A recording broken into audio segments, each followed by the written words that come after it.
Welcome to PCMC, Pop Culture Man Children. I'm Mike Bongiorno. I'm joined today by Brendan Lyons. He is one of the hosts of the Ranger Things podcast. Brendan, how are you? Hello.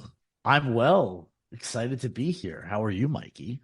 I am fantastic. I watched The Mighty Ducks for the first and second time this week. In your life? In my entire life. I don't know how this movie from 1992 completely passed me by. I really don't. It's not just a movie. It's a phenomenon. It's It's a movement. It produced what? Like 2 sequels, a not related animated series with actual ducks, and then Yeah. a Disney Plus show with Lorelai from the Gilmore Girls. It also produced a professional sports franchise. But are they because it's owned by aren't they or they were owned by Disney, right? Yeah, they were owned by Disney. They were originally the Mighty Ducks in Anaheim, California. Incredible. Incredible. Well, what's your history, sir, with it? And I should say, because you are the host of Ranger Things, one of the hosts, with Dave Pacheco and Carlo Montagnino, I said, why don't you come on and we could talk about hockey and pop culture? And then we quickly were like, there's not like a Rocky for No. I mean, maybe like Miracle or something. I think Miracle would probably be hockey's Rocky. Yeah. But like maybe we could talk about this too. Like hockey, is it just Americans don't love hockey the way other countries love hockey? I think that's the thing. Yeah, I think that's the thing. And I'll probably we could talk about this a little bit while we're talking about the Mighty Ducks. But yeah. I mean, it's very popular. It's a very popular North American sport. Sure. Yeah. Because of the other country here in North America. You tell me about it. It's a very popular Canadian sport. I think they might have created it. I should probably, as the co-host of a hockey podcast, I should probably know where it was created. Yeah, true. I bet it was created by like Vikings, and they used like the heads of their. I actually think, and don't quote me on this, but I actually think that much like lacrosse, hockey was created by the indigenous people of North America. Interesting. So you think we'd have a great excitement for it, but America's ass backwards in a lot of things. Like what the biggest sport in the world is soccer or football. And here we're like, the beautiful soccer. Game. We'd rather fucking play baseball, which is the most boring shit that's ever happened. Yeah. So Japan weirdly likes baseball too, which is like, what the fuck? Well, I think Japan just kind of likes, from a sports and pop culture perspective, particularly sports in pop culture, Japan just likes whatever we like. Yeah. I think. Yeah. Japan's very try hard. After the war, like fucking people like they got into baseball. But I'm not a sports fan. I'm a real like textbook definition of a nerd. But like I could watch anything that is simple. I could watch hockey because it's a very simple fucking concept. But baseball, I don't know what the fuck people are doing. Like, I really watching a baseball game, first of all, it's the most boring shit ever. That's why you have to get shit-faced drunk. Otherwise, what's the point of doing it? And it's just like, it's more not doing things than doing things. I don't know why I'm roasting baseball right now, but I think that's exactly right. Not only do I'm not a baseball fan at all. Not only would I have to get shit-faced to watch baseball, but the record shows that I also would have to get shit-faced to play baseball. I can't play baseball sober either. So it's not a fun sport. But me. If they want to make it fun, go back to like the 60s and 70s where like the players were high and fat and drunk and like smoking. Like what's with all this athleticism? Do you like Shane Gillis? I've really not seen any of his shit. I know he just hosted SNL. So Shane Gillis had this I've seen some of his stuff. And I know there's like some controversy around him because he was like canceled right away, but he's got this really great take on baseball where everybody in baseball, like all white people used to sound like baseball announcers for like generations. Like, hey, see, Roger Mara takes home plate. And That's then fantastic. Jackie Robinson came into the league and hit his first home run and hit that accent out of every white person's. Yeah, yeah, that's good. It's funny to hear you say that you think hockey is simple. I guess No, I don't I think it's guess if simple. I think like a simpleton like me. I mean, any game where it's like goals, like fucking like ping pong, like any game where it's like that's their territory, that's their territory. They're trying to get it in. Like I could watch it. The only thing about hockey is it's so fast. But now they use all those fucking computer graphics and bullshit. That's like here's where the puck is. So I'm like I'm good. Or like boxing, just one guy beats the shit out of another guy. That's pretty simple. But like baseball, yeah, I I guess don't get what's happening. It's like baking a cake. It's so many ingredients. I don't yeah. understand. Yeah. I guess from that perspective, it is pretty simple, right? Keep puck away from other team, put puck in other team's Yeah, net. yeah. Uh, but yeah, to get back to your point, hockey, it really, it isn't very popular in the United States, except for small pockets of the United States of America. Yeah. It's not very popular. And for that reason, it's like a like if you were to compare it to like a genre of film or TV, or TV show. Like Uh-huh. we are the cult classics Huh. of Yeah. American sports. Interesting. Yeah. Um, Right, right. we don't have a Rocky. I guess Miracle, like you said, for the casuals, Miracle is our Rocky. For the diehards, I think maybe like Slapshot might be our Rocky, or even like Youngblood might be our I've Rocky. never even heard of Youngblood. What the fuck is Youngblood, Youngblood? Youngblood, even though you're not a hockey fan, as a fan of movies, like I've known you for a long time, and I know that not only are you a fan of movies, but you're a true fan of awful movies. Sure, yeah.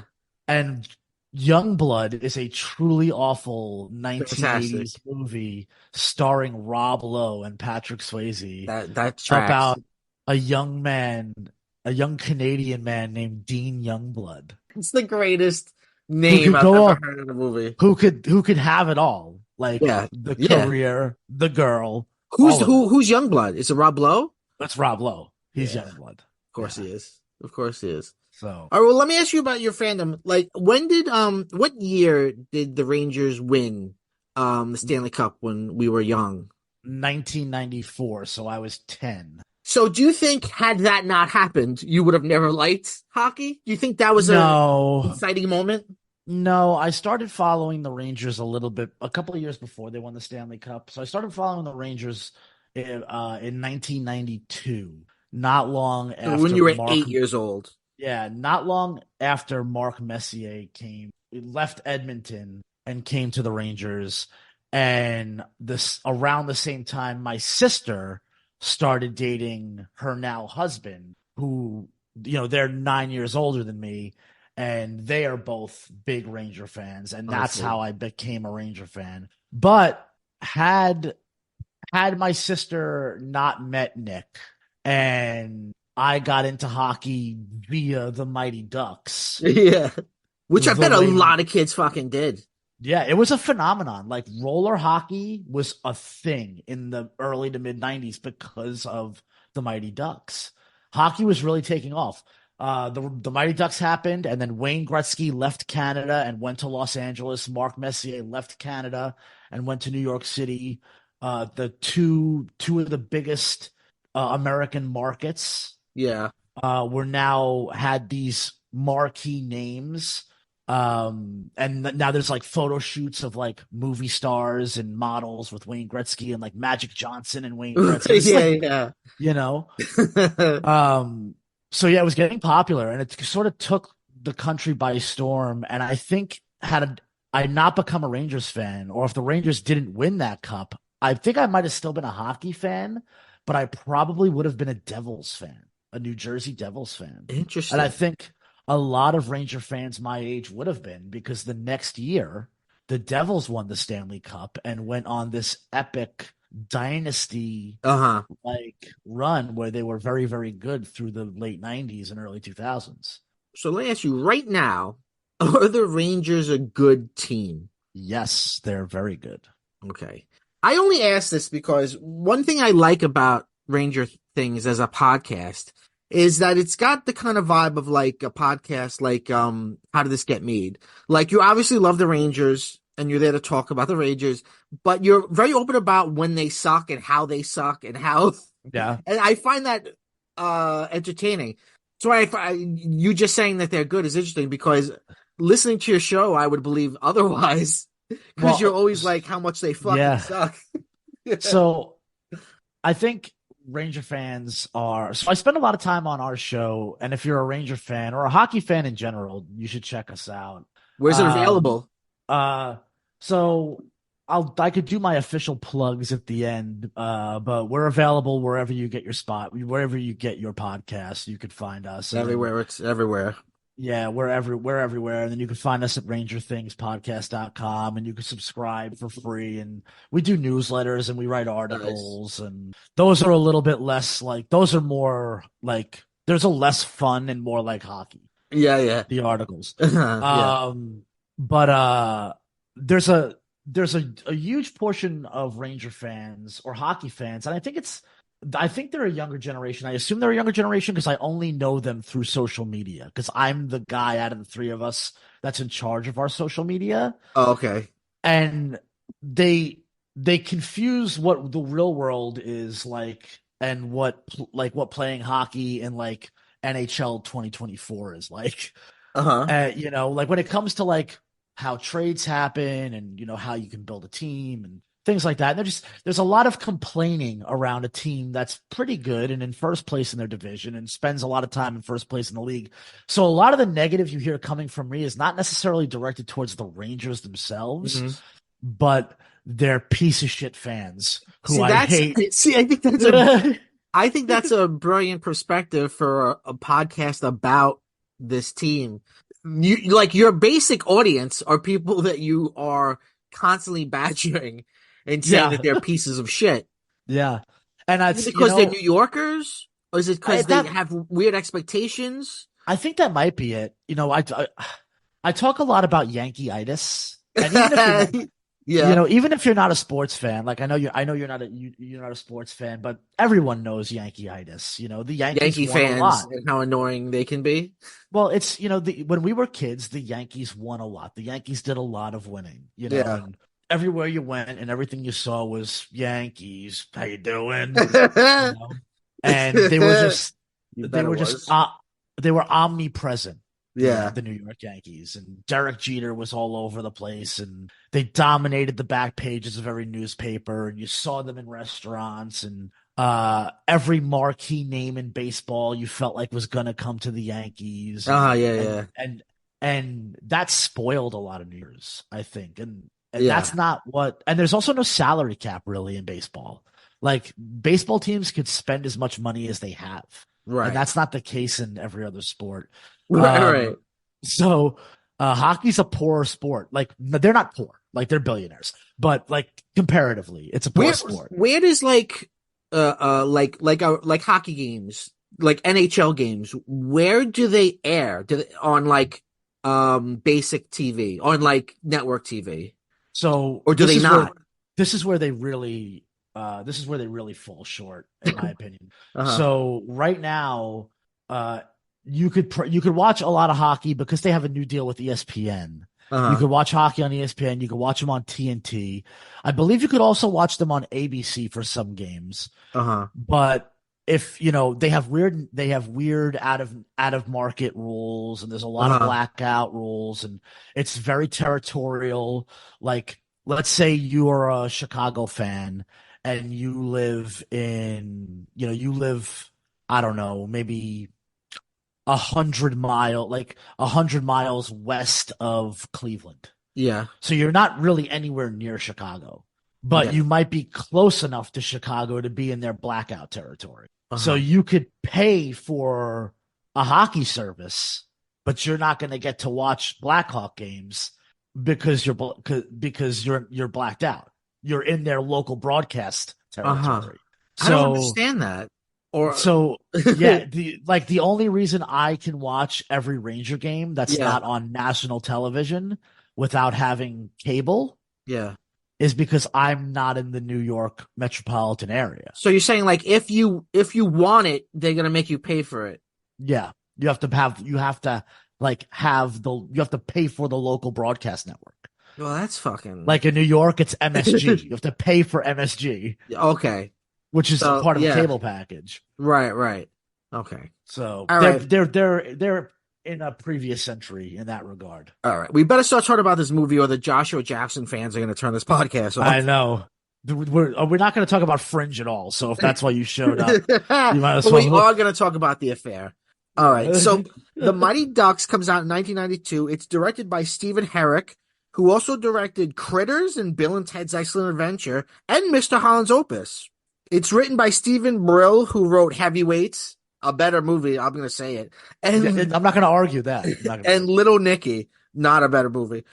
It's so hard because I bet you, I don't want to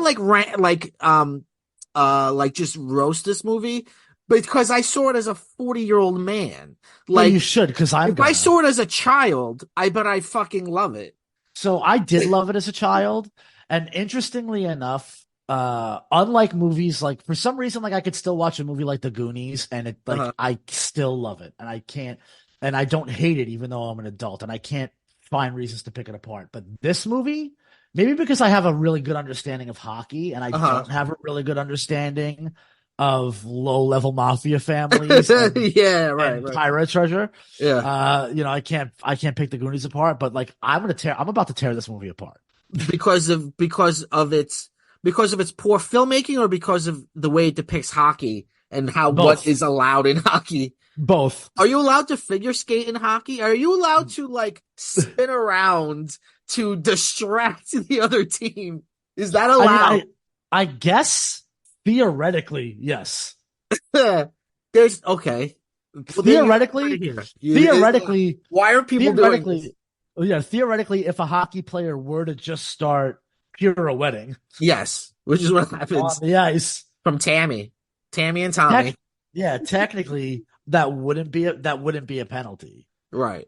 Okay, well, good. It wouldn't be productive or distracting in any way. People would just skate right past that hockey player and be like, "What the fuck's happening here?" Yeah. If I could start by giving this movie something positive, I want to give it kudos for having females on the team without making a big deal out of it.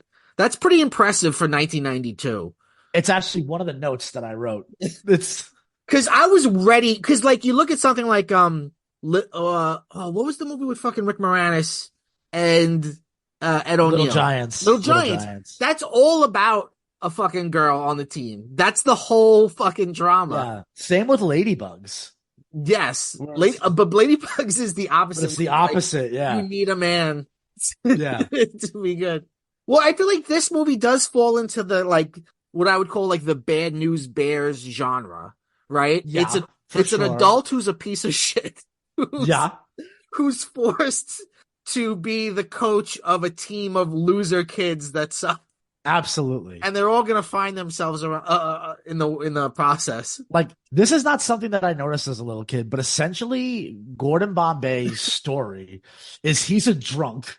Yeah, he's a drunk driver who gets caught drunk driving, and then his punishment is a 500-hour paid vacation. Yeah, with his own driver. With Lewis. A chauffeur. Yeah. Who was a roadie at some I have point? I have a lot to say about Lewis. I have a lot of questions about Lewis. Yeah, he's a questionable character. So it's a 5-hour paid leave of absence.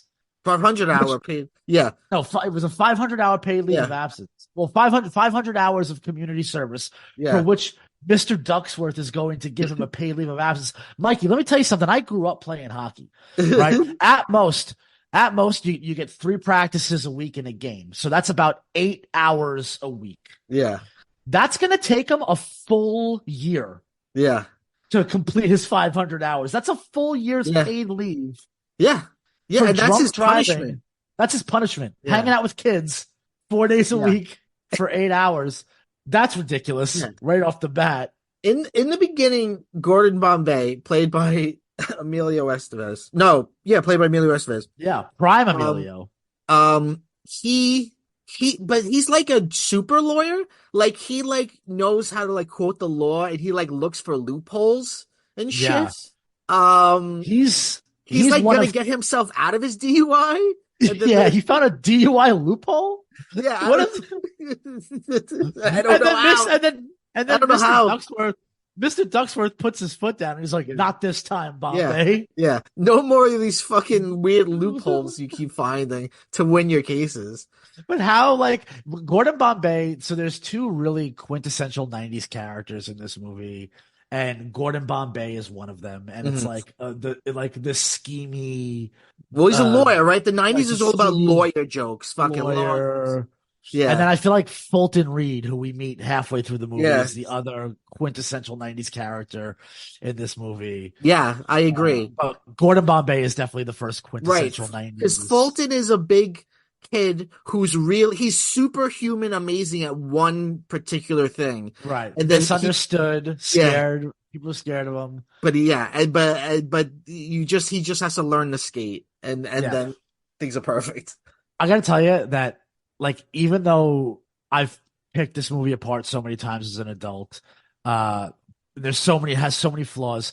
Fulton Reed learning to skate in the Mall of America Yeah. is my Roman Empire. I think about that all the fucking time, Incredible. nonstop, my whole Do life. do you think about Rosenberg or Goldberg stealing a fucking churro?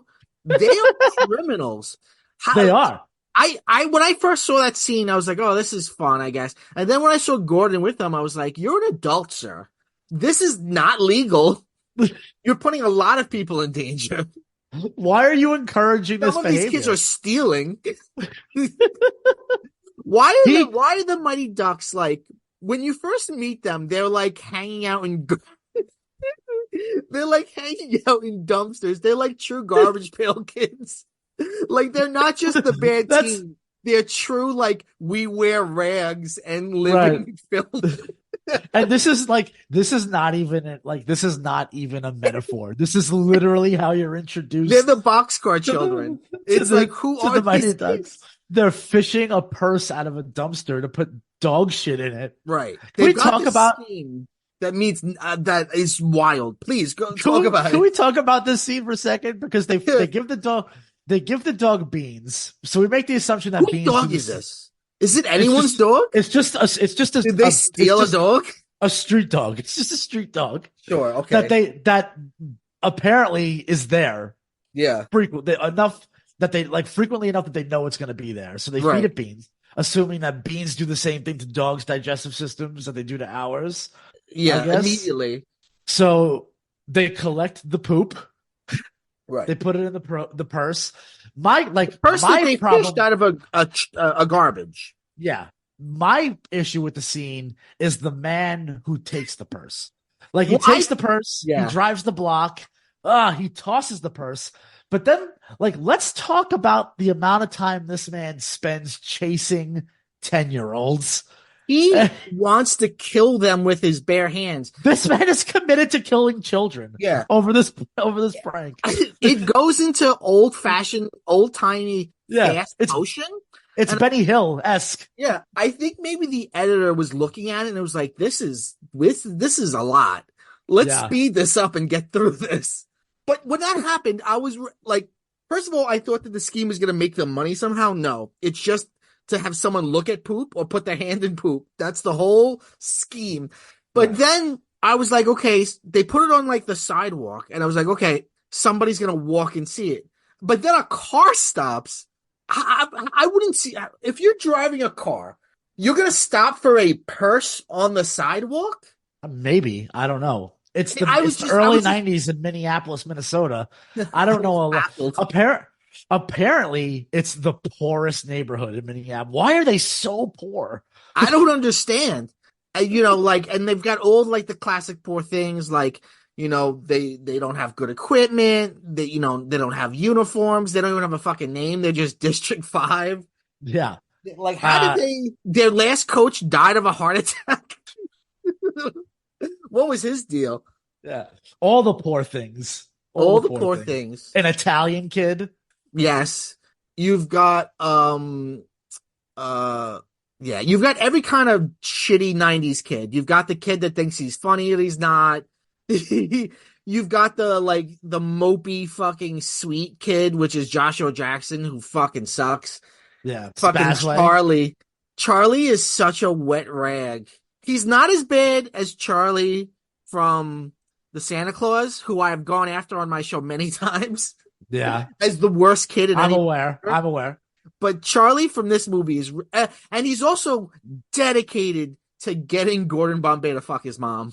That's his So number one goal yeah, in he's life. so committed to it. He's so committed to it. In He's life. so desperate. I mean, I mean, I get it. I get it. Like the kid wants a dad. Well, that's another '90s trope, which is like Oh, he's got a single mom. Oh yeah. no.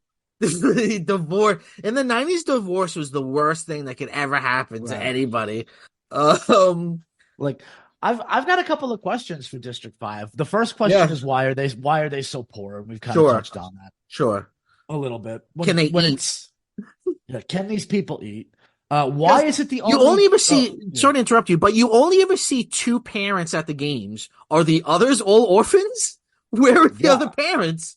Where's Carp's parents? Yeah. Carp at one point is fully concussed because like Carp almost dies several times in Yeah. this movie, and his parents are nowhere in sight. Nowhere to be found. No, you only see like the The Hall brothers' dad. yeah, the He's dad, and then he took off. Charlie's mom. He missed overtime for this game. Yeah, first of all, you don't ever miss overtime. It's not worth it. Secondly, well, that's all ridiculous. I'm sorry, go on. What are your questions? My next question is why is D5 the only co-ed team in the league? Is it or is it not a co-ed league? That's a really great question. We don't see any females on any of the other teams. Zero. Well, maybe that's in the '90s. That's another way of telling us that they're underdogs, that they suck. Yeah. They don't even have all boys. Okay. I have questions about a character that I'm obsessed with, if we could talk about him for a second. And that's Coach Riley. Yeah. Played by Lane Smith from Red Dawn and My Cousin Vinny. This guy is the villain. He's the villain of this film.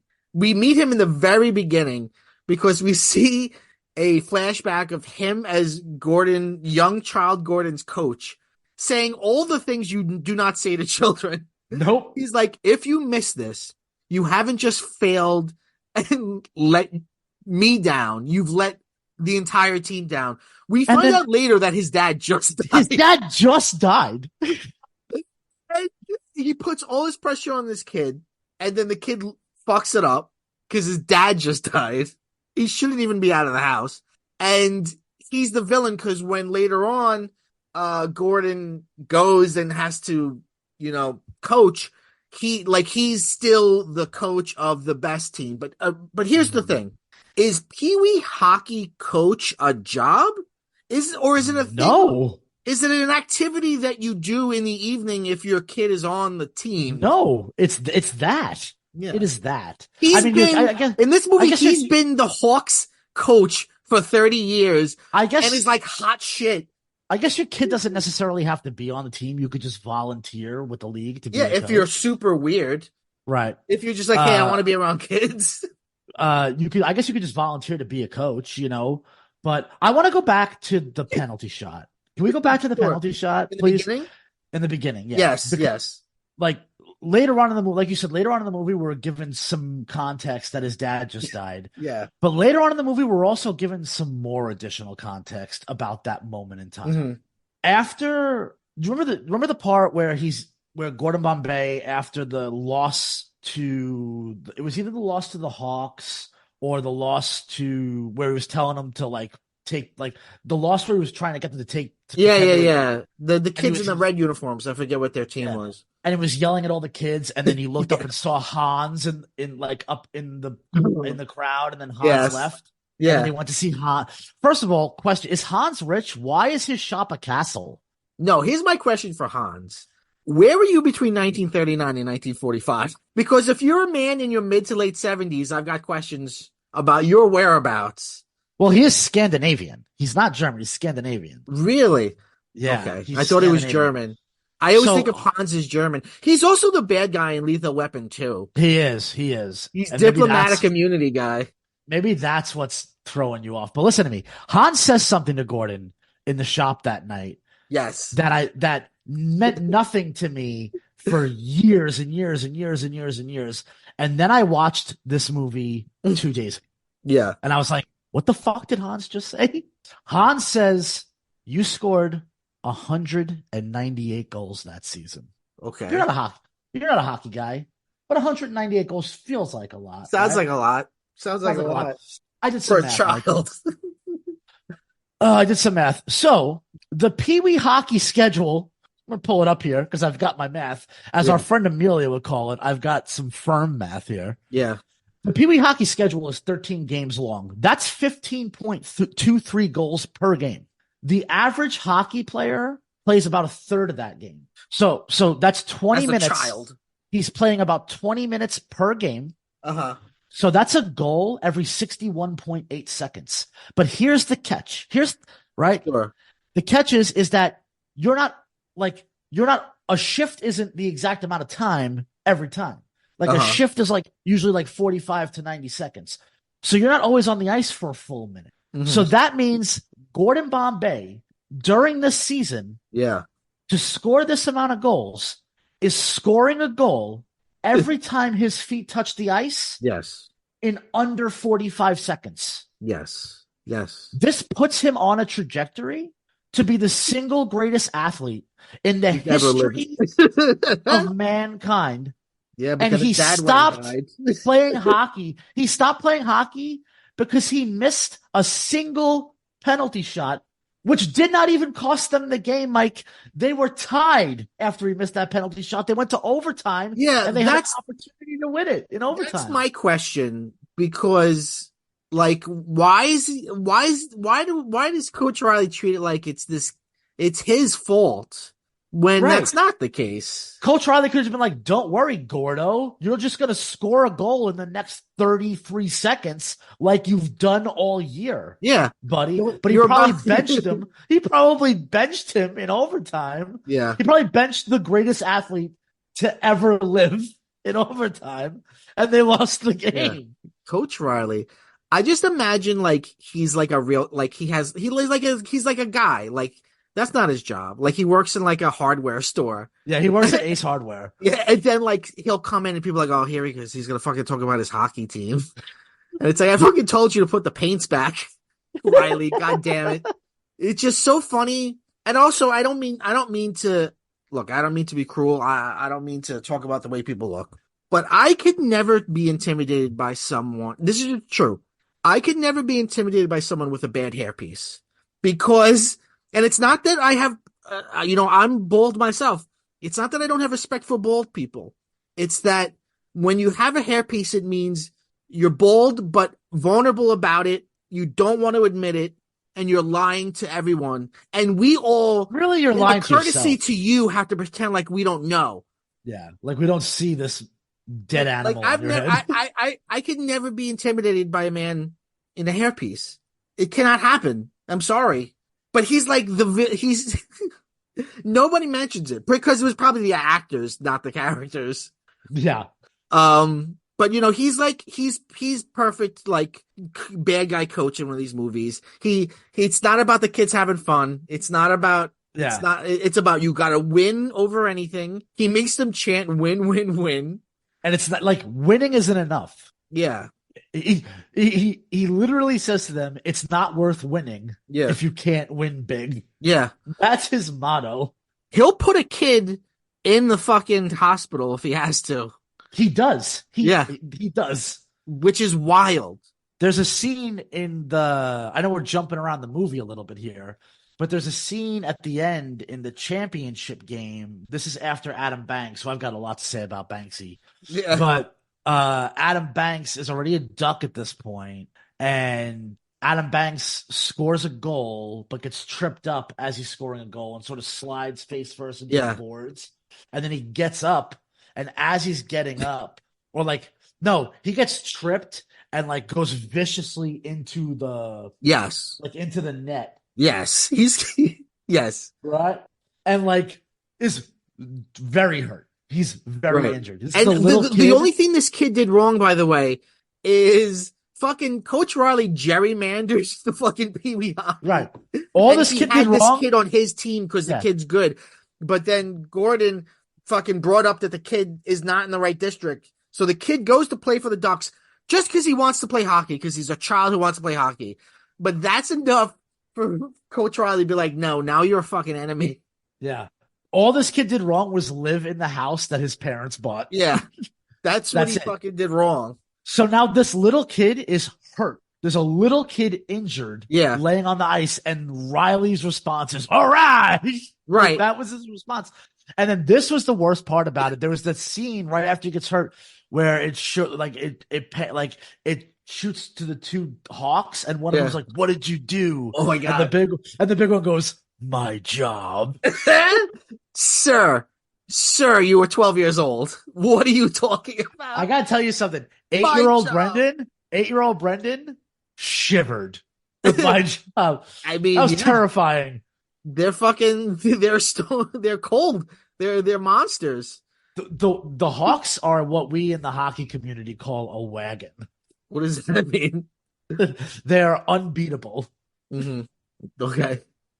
They are, yeah, they're the best. Well, you see in the rink, like every championship except for the year that Gordon Bombay's dad died and he ruined it. I wish they would take that one down, don't you? Yeah, that's the year my dad died. Yeah, I'm like, didn't he die? He died like of a heart attack yeah, shoveling snow. yeah. Like that's what I'm sad about. How are you still doing this? How are they letting you still do this? What I don't understand, to get back to Adam Banks, is why do the kids hate Adam Banks so much? I Like know everyone hates Adam Banks. Adam Banks he's is the done true nothing hero. wrong in his life. He's the true hero of this story. He's a victim of every circumstance, and we all fucking hate him for it. And then he ends up in a fucking stretcher and probably a body bag. He's the only reason they're in the playoffs, right? Yeah, The Ducks make the playoff. They only won one game in the whole season. right. Because Hans is like only the last two, the worst two are the only ones that don't get into the. And then fucking, once one of the teams had to forfeit the whole season because they got the measles yeah, or something. yeah, But yeah, when Bombay started coaching them, they were 9-0. They were 0 I'm sorry, 0-9. And then they got beat by the Hawks. That was the game, the confrontation game. yeah, Then there was the nice moments that they had together, and then they got the new jerseys, yeah. the new equipment, and then they tied the next game, proving that looks do matter. Yes, apparently, yes, that's true. Yeah. And then that's when Hans tells Gordon, if you just win the next game, then you're in because of Yeah. the measles team. Right. Because of the team of because of the entire group of children Yeah, fuck them. that are suffering from the measles. Coach Riley probably gave him the measles. Probably. Oh, another 90s trope, and I guess it's like it's a sports movie trope, is like unconventional training. Like when they're like playing with footballs on the ice. Oh, that scene is iconic. I love that scene with the eggs and the footballs. I can understand the egg thing, but what is the football? What are they doing? What's I the don't know. point of this? There is no point. None of it means anything. Yeah. None of it translates. Like even like I guess the eggs maybe, like the soft hands thing maybe. Right, Yeah, right. okay. It makes some sense. Nothing else means anything. Yeah. Yeah. Like they didn't have to tie Goldberg up. That's for sure. Yeah. Well, no, they did. They had to teach him to not be afraid of pain, and that with his pads on, he'll be fine. What do you think about the montage of the kids in Hans ye old sports shop with fucking Good Vibrations by Marky Mark playing? I love that scene. That's one of the more iconic scenes in the movie. I think that like there are several iconic scenes in the movie. That's one of them. I think like the North Star scene is a really iconic scene. What scene is that? where they go to the game and they meet Mike Modano, and then they Oh have yeah, yeah, the yeah, yeah, practice, and they're playing on the ice before the game. yeah, yeah, yeah. Uh, I think that's a really iconic scene. Obviously, the practice with the eggs is an iconic scene. Then any quacking is iconic. Like the Yeah. crowd quacking, iconic. The quacking at the teacher, Right. iconic. Quack They're quack all, quack, by Mr. the way, Duxburg, they're all iconic. in the same class. Every single one of them is in the same class. Ridiculous. I'm pretty sure they're different ages. Yeah. And What and, are they and all? fucking Tammy and Tommy, they're new. So what do they switched into their class when they joined the team? The fuck's Also, going on? how are they siblings and the same age? Like one is Right. Well, like the Tommy is little Pete from Pete and Pete. He seems younger. he's definitely her younger brother. How are Right. they in the same class? Right. Right. Also, How does that work Fulton's with the team? 33 years old. Who's 32 years old? Fulton Reed. Oh yeah, he's a grown man. Can He we does talk his about taxes. can we talk about Jermaine Gee Yes. for a little while? Jermaine Gee, Jermaine Gee might be my favorite character in the movie Okay. because he's like another quintessential 90s character. He's the lover of the group. Yes. Him and Yes. he's got his girlfriend Connie. Yes. They hold hands at the game. They all have the game. They kiss after they win the championship. Yes. He's like Uh, well, he doesn't say much though, right? I mean, he's kind of like a dud of a character. I love him. You know what? Maybe it's. I guess in the first one alone, yeah, but I can't help but think of him across the entire trilogy. You know, him and Connie continue to blossom across the Okay. entire Of trilogy. course. That's nice. It's nice to know those kids made it work out. Are there any kids in the first one that don't appear again? Yes. So only one of the Hall brothers makes it out of the Okay. first movie, just Jesse Hall, Okay. which The is main hole. yeah, He's like the Cakeeter. consciousness of the group. He's the one who's gonna fucking Yeah, tell you what it is. yeah. Like in the beginning, when He's the Gordon woke comes one. up to them, he's treating him like a drug dealer. He's like, "We Yeah, ain't gonna buy your drugs. Get the fuck out of yeah, here." yeah. Just say no. We'll use your eyeballs as hockey pucks. And Gordon Bombay's like, chill out, bro. Yeah, This movie's wildly racist. that's uncomfortable when he does that. It's very Well, uncomfortable. that's not even uh that's not even the racist part of this What's the movie. racist part?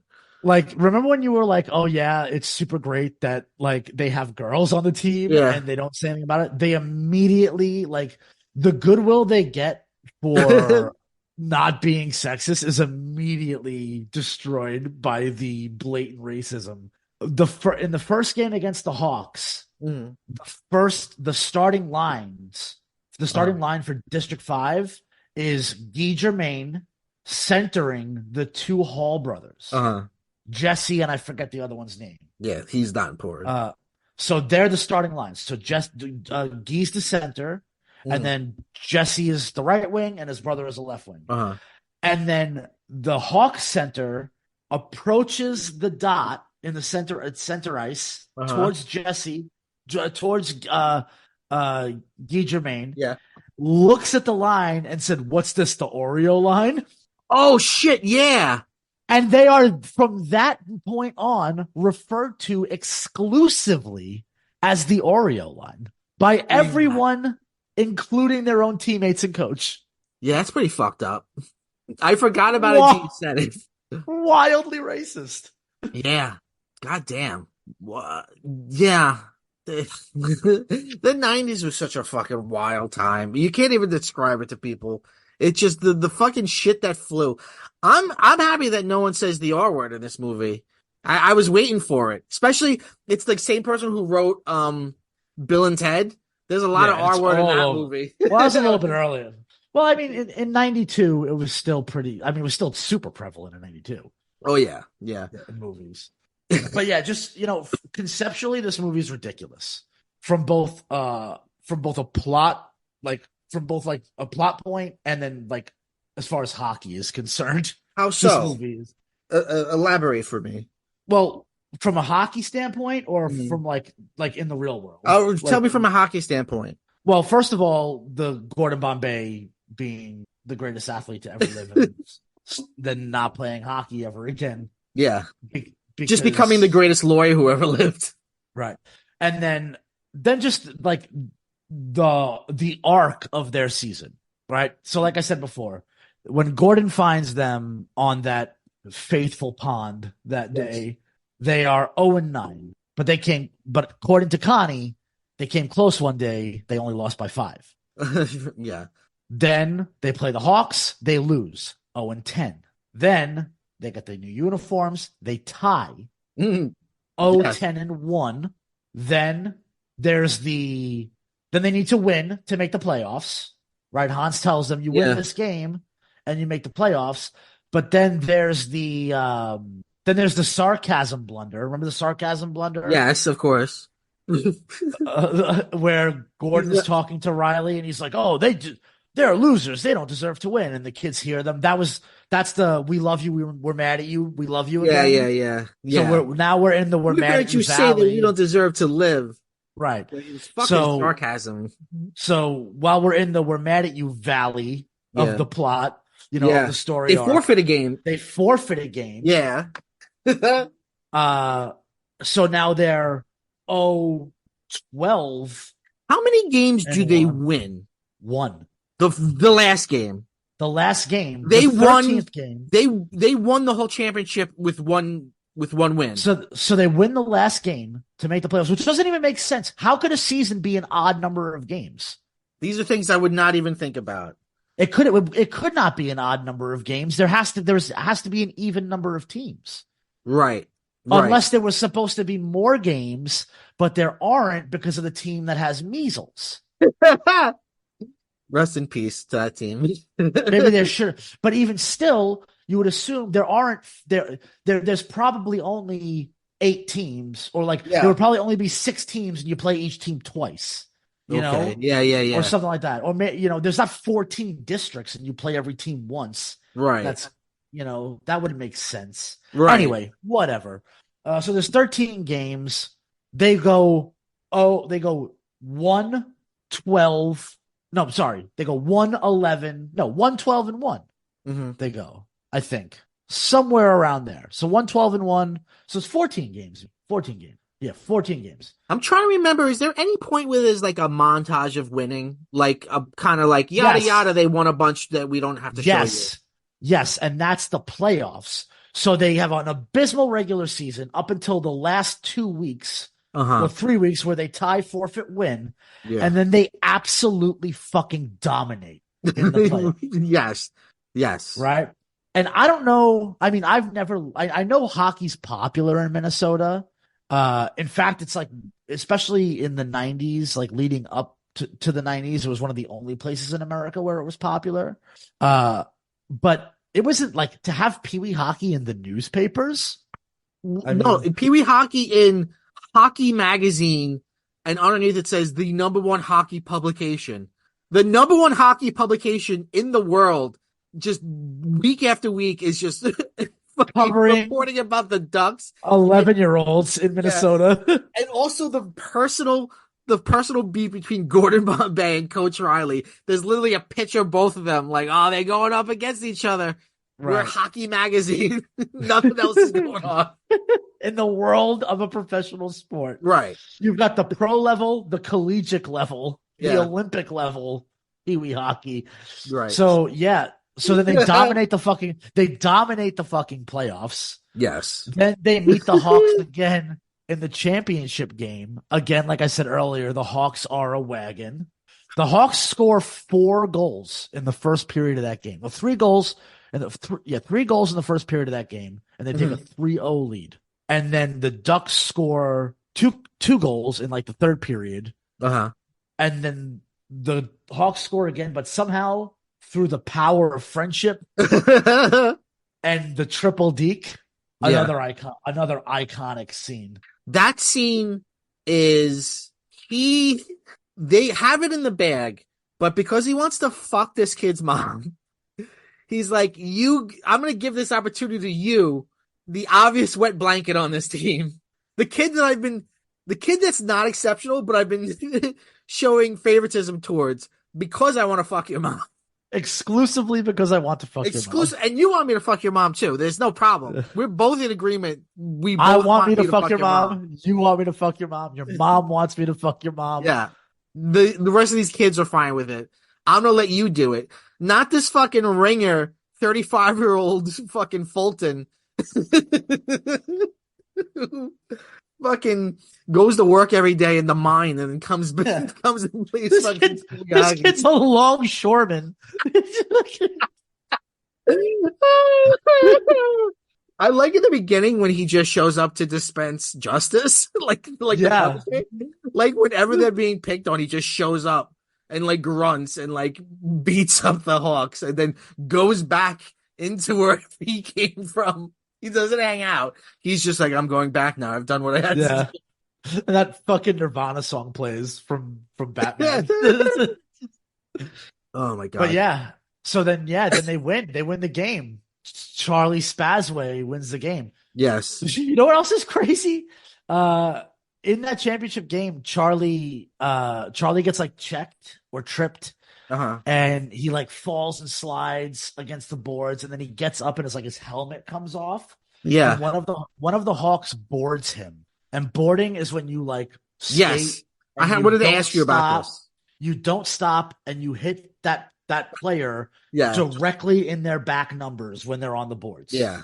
That's called boarding, and it is an extremely violent penalty. Yes. And the reaction from everyone was cheering. Like everyone was cheering. And his mom was like, oh, shucks. His mom was not that worried about it. Yeah, she was his like, mom was like, walk it off. Yeah, ooh, tough hit. Well, let me ask you. I know that violence is a part of hockey as a game, but at the Pee-wee level, do they tolerate that kind of fucking violence? So in the 90s, I mean, no. So look, boarding is hockey was definitely more violent. One kid gets taken out on a fucking stretcher. No, so hockey was definitely more violent in the 90s than it is now. Like every sport was more violent. Every contact sport was more violent in the 80s and 90s than it is now. But at the Pee-wee level, like they took hitting out of Pee-wee hockey when I was like 13. Okay. So okay. So it would have been there. But I feel like it's particularly brutal with the Hawks too. This was still a penalty in 1992. The Hawks are fucking bruisers. They're fucking killers. If they don't win on their merit, they're gonna beat up people. Right. It's insane. Right. When they intentionally, brutally injure Adam Banks. Yeah. Coach Riley's response was, that will teach them for scoring on us. Yeah, that's what they get. You know what this movie's missing? It needs like a backstory for Coach Riley where like, oh, he's the richest man in town. He owns the rink. Or you know what I mean? Like he owns half the league. Like you need that to, and then you would be able to like understand like why they get away with such bullshit. Yeah. But you don't you know nothing about Coach Riley. I feel like Riley, like they should make more seasons of the Disney Plus show. Yeah. And Riley should reappear as the villain, sort of like what's his name reappeared in Cobra Kai as the villain. The old Gris? The old Grice. Grice. Yeah. The old karate master reappeared as the villain. And then we can get like Riley's backstory. Oh God, it's gotta be so fucking grim. Well, let me ask you, I have not seen part 2 or 3. Can you give us a brief synopsis on what happens? Totally. So as you might expect, things continue to spiral completely out of control. So, actually, I'm going to take that back just a little bit. Right after the events that you saw in the Mighty Ducks 1, probably the only predictable and reasonable thing that happens in the entire Mighty Ducks universe happens, but it happens off camera in between Mighty Ducks 1 and Mighty Ducks 2. If you remember, Mighty Ducks 1 concludes with Gordon Bombay getting his shot in the minor leagues. Yes. He's going off at the end as a 40-year-old. Yeah, for his minor league tryout. He kisses Charlie's mom in front of the children. Yeah. Don't kiss in front of children. They all go, Yeah. ooh. Charlie's like, Woo! I made this happen. I Yeah. brokered this. Yeah, So, uh, Gordon Bombay, a 45-year-old lawyer, sure, yes. is now going to try out for a minor league hockey team. Minor league hockey team, the ranks of a minor league hockey team are filled with like 18-year-old to 21-year-old kids, Sure, sure. right? So he's going to go try to compete Right, athletically right, with them. right. Correct. So immediately he is injured and can never skate again. Sure, of So course. that's the most predictable At and the realistic thing to tryout, or does happen. he make it onto the I team? think he makes the team and then he's injured by somebody and he can't Okay, play ever again. He okay. hurts his he hurts his knee. Oh, So then so he does comes does every movie give Gordon another tragedy, like another thing he has to deal yeah, with? yeah. Okay, So okay. then he comes back to Minneapolis. Now a loser. Yeah, a failure in in disgrace. Right. Uh but He'll just he's have to open imme- his own firm and be a he's a lawyer. well no, he's immediately rewarded by Hockey USA because the Goodwill games are going on in Los Angeles, California, Uh-huh. and they select him to coach Team America's youth hockey team. Uh-huh. So he takes his Ducks with him because apparently his Mighty Ducks are such a sensation. Yes. The whole country, the whole world really Knows who they are. knows who they are. I mean, anyone So who reads, Hockey Magazine yeah. knows who they are. They're on the cover every week. Yeah. So they go to LA to compete, and this is where we meet a whole new cast of fun and interesting characters like Julie the Cat Gaffney, a Okay. goalie from Maine. Uh we meet Rodriguez, a Cuban hockey player from Miami, who's Sure. actually just Benny the Jet Rodriguez Okay. from The Sandlot. They didn't even give him a new name. They You're just he's the just same Benny. guy. He's just Yeah. Benny the Jet Rodriguez, and he's Now like I play he's hockey. super fast. He's super fast and he can't stop. Yeah. There's a kid from Texas, and he does a whole like lasso thing. Sounds like it's against the rules. Yeah, there's a little Asian kid named Wu who's an Olympic figure skater. Okay. So he's the new So just Tammy. more caricatures of people in Yeah. places. Then there's another 46-year-old enforcer from Chicago. His name is Dean Portman, and Uh-huh. him and Fulton Reed come together to form the Bash Brothers. Uh-huh.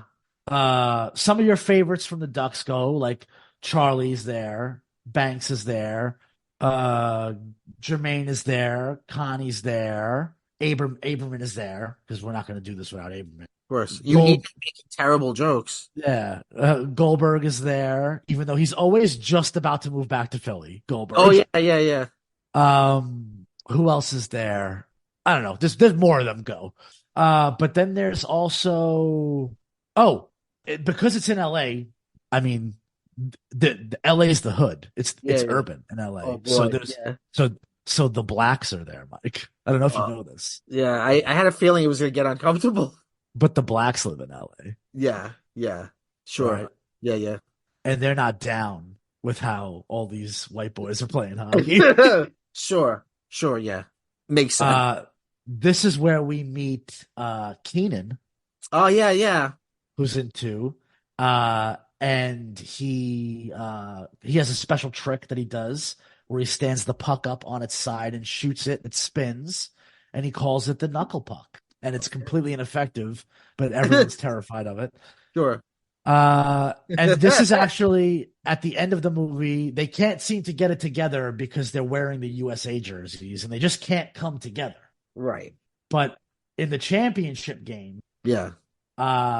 Hans shows up. No, it's not Hans. It's Hans's brother because we don't know where Hans is. Again, He's in questionable. Nuremberg. Yeah. Hans's brother shows up with these jerseys, and they're the Mighty Ducks jerseys. And it's like the Mighty Ducks jerseys that we know, the white ones with the green and the purple, Yeah, yeah, and yeah. the teal and the purple. And they come out in those jerseys and obviously dominate. And the villains are the Swedish hockey team, and they're just the Hawks with Swedish accents. Sure. It's the Yeah, same idea. yeah. And then in the third one, they go to high school. Okay. They They go to all go Eton to Hall. high school? Yeah, they go to Eton Hall. They all get scholarships to Eton Hall, Okay, and they go sure. play for the Eton Hall Warriors, which by the end, as you could probably guess, become the Eton Hall Ducks. Sure. They the name and the jerseys are the most important Yeah, ingredient in their success. yeah. Everywhere they go, they just shit on however much legacy and tradition Right. was We, there before we've they got to be got the there. Ducks, which is a name we got from one of the bad guys from the first movie, Mr. Duckworth. You're What welcome. happens in that Disney Plus series? And do any of the kids come back? Yes. So in the Disney Plus series, which was actually better than I thought it was going to be. Okay. So the Disney Plus series is about is about a little kid who wants to play hockey and is like a not so good hockey player Uh-huh. on a very good hockey team. He's on the Ducks actually. Uh-huh. So he's on the Ducks, but the Ducks have become the Hawks. Oh, that's a good idea. Yeah, the Ducks have That's become this smart. sort of powerhouse team where Uh-huh. they've won championship after championship for 30 years, and Interesting. Yeah. they only take the best of the best, and it's very elite. And Mm. kids' parents from all over the state want their kids to play for the Ducks program. Uh-huh. And this little kid wants to be a Duck, but he's not quite good enough, and he gets cut from the team. So his mom, Lorelai, I mean, there's a trend with the Mighty Ducks and horrible adults, Sure. Yeah. you know. So she helps him and his like ragtag bunch of friends start a team, and she rents ice time from this like curmudgeon rink owner who happens to be Gordon Bombay. Bay. So he never went back to lawyering. No. Classically, a good occupation to have. So he was a super successful lawyer who made a mistake, went Right. back to hockey, and then then started running a bowling alley and ice rink after that instead of just using his law degree. Yeah. Yeah. Okay. But the show's pretty good. It's pretty funny. I enjoyed it. What kids come back? So there's one scene in one episode where there's like a reunion and Uh-huh. like Fulton, but Fulton's not Fulton anymore. He's Foggy now, from Daredevil. It's like Fulton's Yeah, back. yeah. Guy and Connie are there, and Wu is there, and everybody but Joshua, like all the big ones but Joshua Jackson. And they're like, "Oh, Charlie texted us, and he said he wasn't sure if you were going to be here, so he didn't come." They should have And made really, him dead. Charlie. yeah, Oh, so does he not? He doesn't stay with Charlie's mom?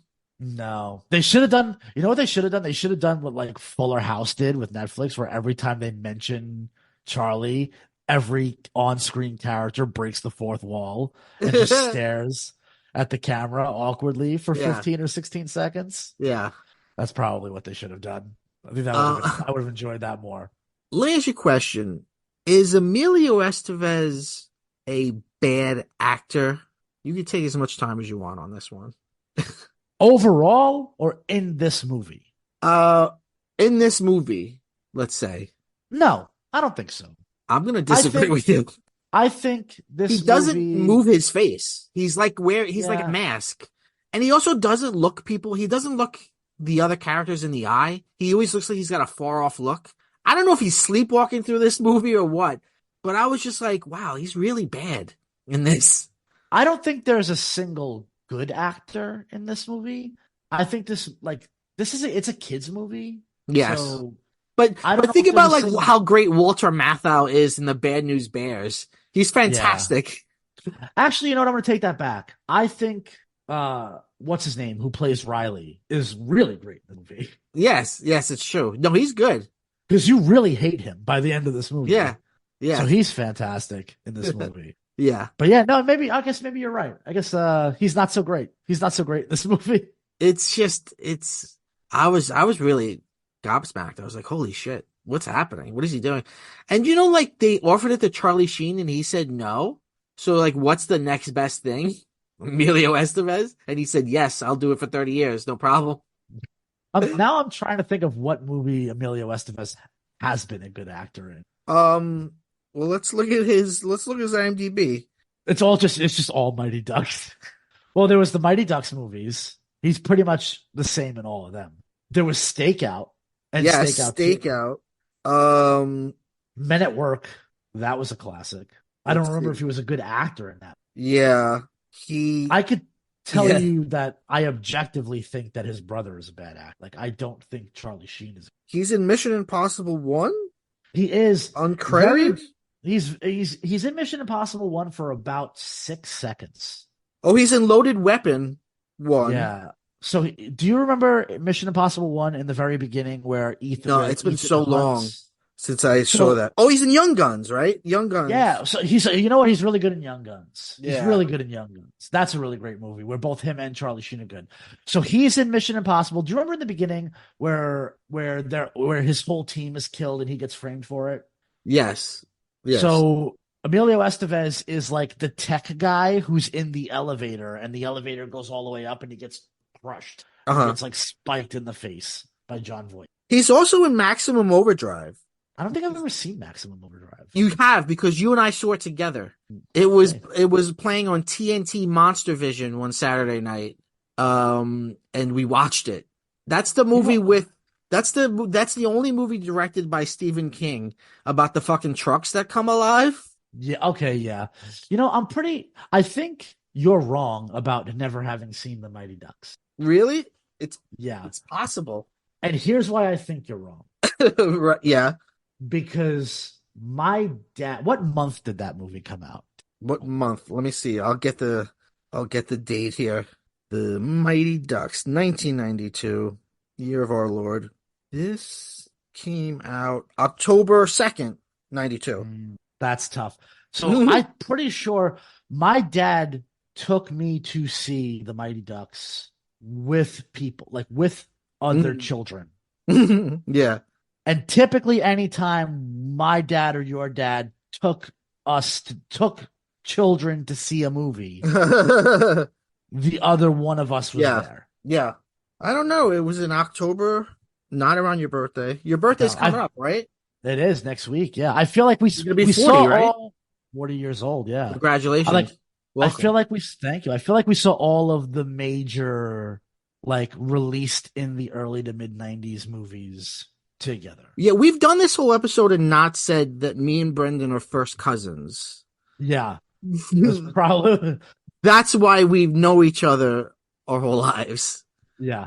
So yeah, I'm pretty sure we saw I think it was my dad who took us to see Jurassic Park together. Yes, Mario, Ninja Turtles. Yeah, but like the John Leguizamo one. Yes, the good one. Scream. Yes. Yeah, we saw everything at that, all the good and the bad. Did you see Back to the Future 3 with me? Probably. I remember. I think your dad took us. I remember seeing that movie with Dave, with your brother Dave. Back to the Future? Yeah. I remember Dave. Yeah, you did see Back to the Future 3 with us. Yeah, because I remember Dave being Batman, the Batmans. Yep. Yeah. So yeah, that's why I'm pretty sure you had to have been there when I saw the Mighty Ducks. You just don't. I mean, you were 9, so it somehow made no effect on me, but it had a huge effect on you. It did. Yeah, I'm still a fan to this day. I am still a fan. Yeah.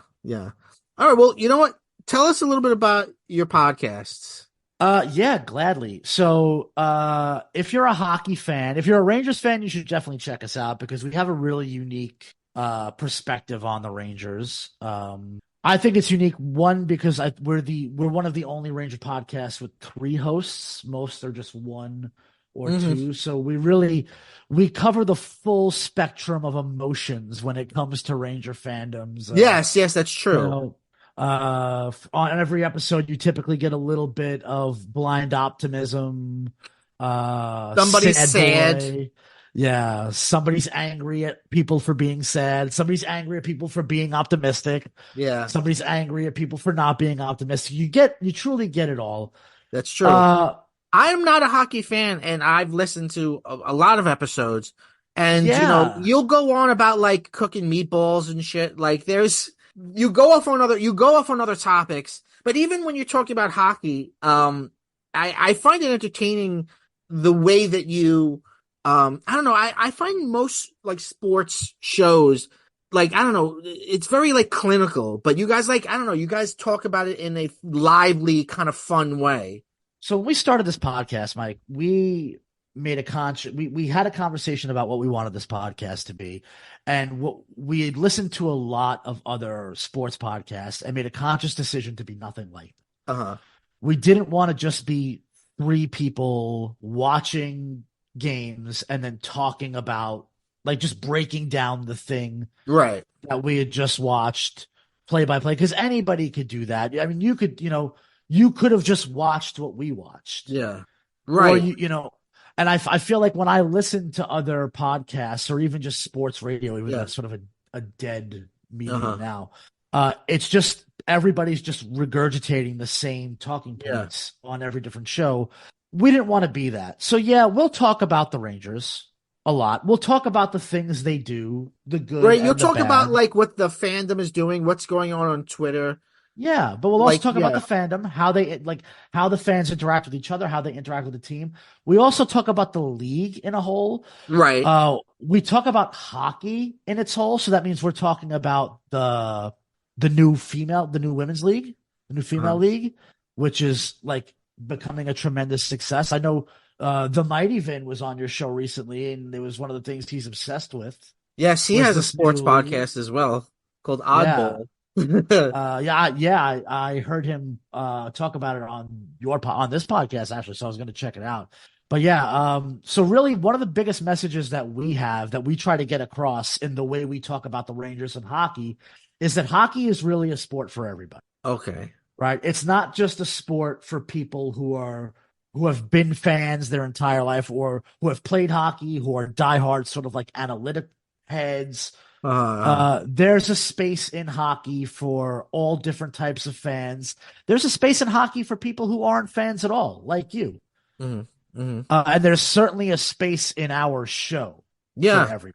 It's a good show, and you know you're not all in New York, but you all are New Yorkers, and like grew up in like so it's you're not looking in from the outside, which is I think I don't know it's a good perspective. Yeah. And I think one of the things that makes us a little bit unique is that we really like interacting with the people who listen to our podcast. And I know a lot of podcasts say that. Like a lot Mhm. of sports podcasts would be like, "Oh, we want your feedback. Like Right, right, right. send us your questions." But us, fuck your questions. Come on our show. Uh-huh. Like hmm come hang out with us on our show Yes, and yes. talk about the Rangers or talk about hockey or talk about meatballs or talk about whatever the fuck you want to talk about. How long you been doing Uh, it now? we've been doing it since the summer. We started doing it in around June or July, since So the off season. when is yeah, I was gonna say, what are you gonna do in the off season? We're gonna keep going. We're gonna What? go Yeah. we're gonna go right through the off season. The off season is gonna be wild. We don't really have a plan for it because obviously in the off season there's still things to talk about when it comes to hockey. We'll talk about the off season moves that the Rangers make. There's still some action that goes on. Yeah. Some trades and Uh-huh. training camps and stuff like that going on around the league. But we're gonna try to come up with some fun things to talk about. Give us what fucking Star Wars characters would Right, we right, change right, right.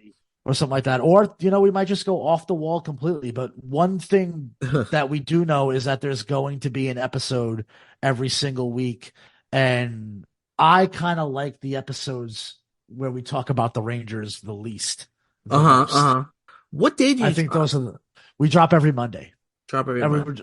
and we drop every Monday. Sometimes we'll drop on a Sunday night, but typically it's every Monday unless there's some sort of big event that goes on. Like this week was the trade deadline. So we Yeah. dropped an emergency episode last night. Oh, okay. We'll still have an episode that comes out on Monday, and then as the playoffs get closer, and then when we're in the playoffs in a couple Uh-huh. of weeks, we're probably going to shift to two a week just to Okay. cover everything happening in the playoffs. And that bonus episode will be that'll be a little bit more classic sports Uh-huh. podcast, probably. That'll be a little bit more like like this is what's happening in the games, our reaction to what's happening in the. Okay. So yeah. So yeah, like I said earlier, you can find us on rangerthingspodcast.com.